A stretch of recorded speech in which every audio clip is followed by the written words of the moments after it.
வணக்கம். நான் ஸ்ரீரங்கம் ரவி உங்களோட பேசிட்டு இருக்கேன்.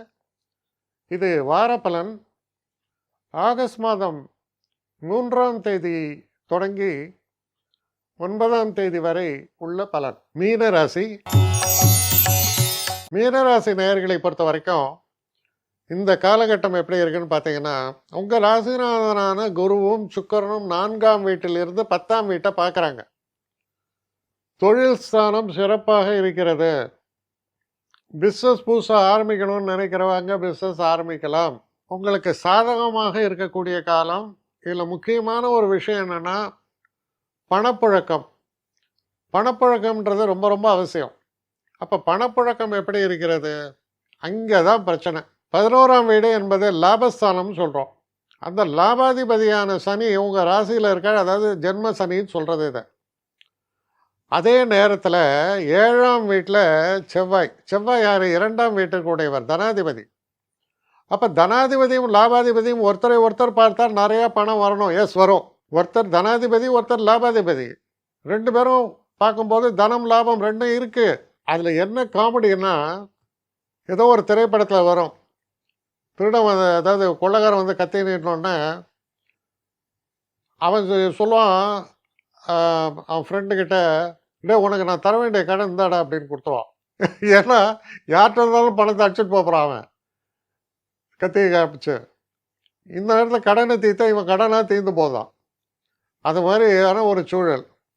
அப்போ தன வரவு உண்டு.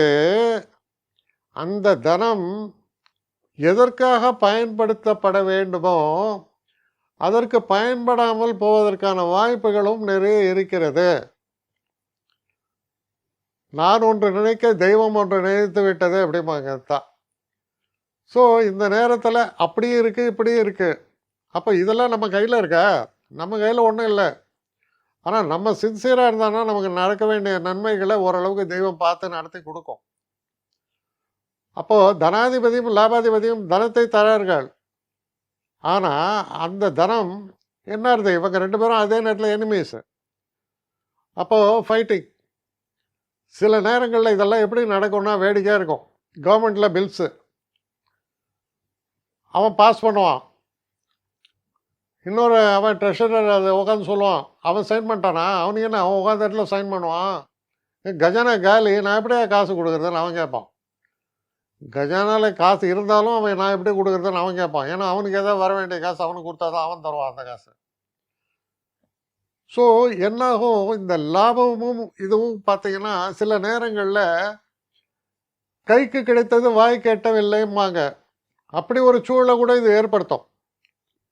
ஆனால் செய்கிற தொழிலில் நீங்கள் பர்ஃபெக்டாக இருப்பீங்க, சிறப்பாக செயல்படுவீங்க. ஏன்னா 4ஆம் இடத்தில் 2 சுபர்கள் 10ஆம் வீட்டை பார்த்தார்கள். அதே போல் குருவானவர் 12ஆம் வீட்டை பார்க்கிறார். அப்போது உங்களால் நிறைய பேருக்கு நன்மைகள் உண்டாகும். அதுவும் ஒரு பக்கம். ஏன்னா 12 விரயஸ்தானத்தை குரு பார்த்தா என்ன அர்த்தம்? நீங்கள் உங்களால் உங்களுக்கு வரக்கூடிய பணம் நல்ல விஷயங்களுக்கு பயன்படுகிறது அப்படின்னு இருக்குது. நல்லவர்களுக்கு நன்மையே நடக்கும், மோசமானவங்களுக்கு மோசமான விளைவு தானே வரும்.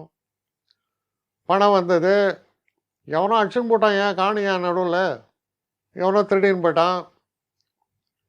நீ பண்ண வினை தானே உன்னை படுத்தும். நல்ல வினை செய்திருக்கும் போது வரக்கூடிய தனம் நன்மையாக பயன்படும். இதுதான் அதில் இருக்கக்கூடிய விஷயம். ஆரோக்கியம் சம்பந்தப்பட்ட விஷயங்கள் எடுத்து பார்த்தா 6ஆம் இடத்தில் கேது. 6ஆம் இடத்துல கேது இருக்கும்போது என்னாகும், சில குறைகள், அது வயிற்று பகுதி தான், அது ஜீரண பகுதி, அதாவது சாப்பிட்ட மேல் வயிறு. அப்போ என்னாகும், இதை சொல்லுவாங்க சாப்பிட்டா ஏப்பமாக வருதும்பாங்க. இந்த மாதிரி சில தொல்லைகள் இருக்கும். ஆனால் அது பெரிய தொல்லையாக இருக்காது. 12இல் ராகு, விரயஸ்தானத்தில் ராகு. கெட்ட ஃப்ரெண்ட்ஷிப் இருந்தால் அவன் அப்போ தான் வந்து உங்களுக்கு ட்ராமாவே போடுவான்.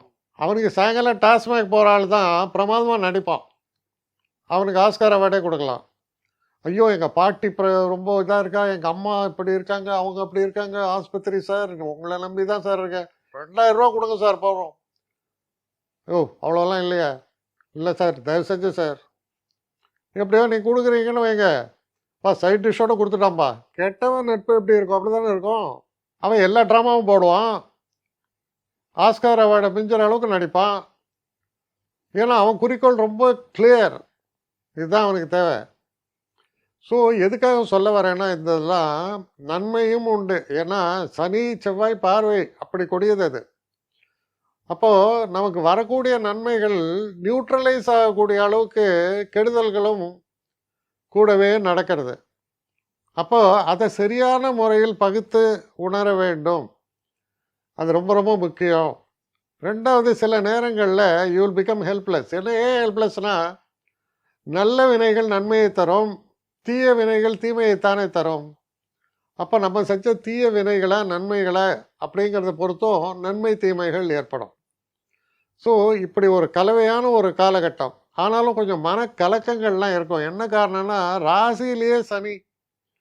அப்போ மனக்குழப்பங்கள் மனக்கலக்கங்கள் இதெல்லாம் ஏற்படும். அப்பா அம்மாவுடைய ஹெல்த்து, பெரியவங்களுடைய ஹெல்த்து எதிர்பாராமல் பிரச்சனையாகும்.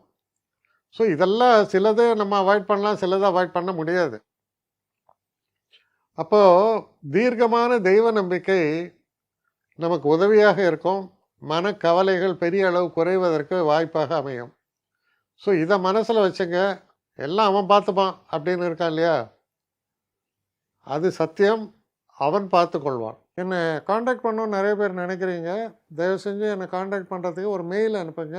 srirangamravi1@gmail.com. இது ஸ்க்ரீனில் பார்க்கலாம், இது அப்பியர் ஆகும். இந்த மெயிலுக்கு எனக்கு அனுப்புங்க. எனக்கு நிறைய பேர் அனுப்புகிறீங்க, நான் ஒருத்தன் தான் அதை பார்க்குறேன், செய்கிறேன். ஏன்னா இது வேகமாக செய்யலாம் முடியாது. ஒரு நாளைக்கு ஒரு 3 பேர் பார்ப்போம், 4 பேர் பார்க்குறோம். அதனால் கொஞ்சம் டிலே ஆகுது. கட்டண சேவை தான். இந்த கட்டணத்தை செலுத்திய பின்பும் கிட்டத்தட்ட ஒரு 5-6 நாள் ஆகும். சில பேர் நினைக்கலாம் கட்டணத்தை செலுத்தின உடனே அடுத்த நாளே பார்க்கணுன்ட்டு. அப்படி என்னால் முடியல. கொஞ்சம் பொறுமையும் நிதானமும் தேவையும் இருப்பவர்கள் நிச்சயமாக காண்டாக்ட் பண்ணுங்கள். என்னுடைய பெஸ்ட்டு சர்வீஸு உங்களுக்கு கண்டிப்பாக உண்டு. வணக்கம்.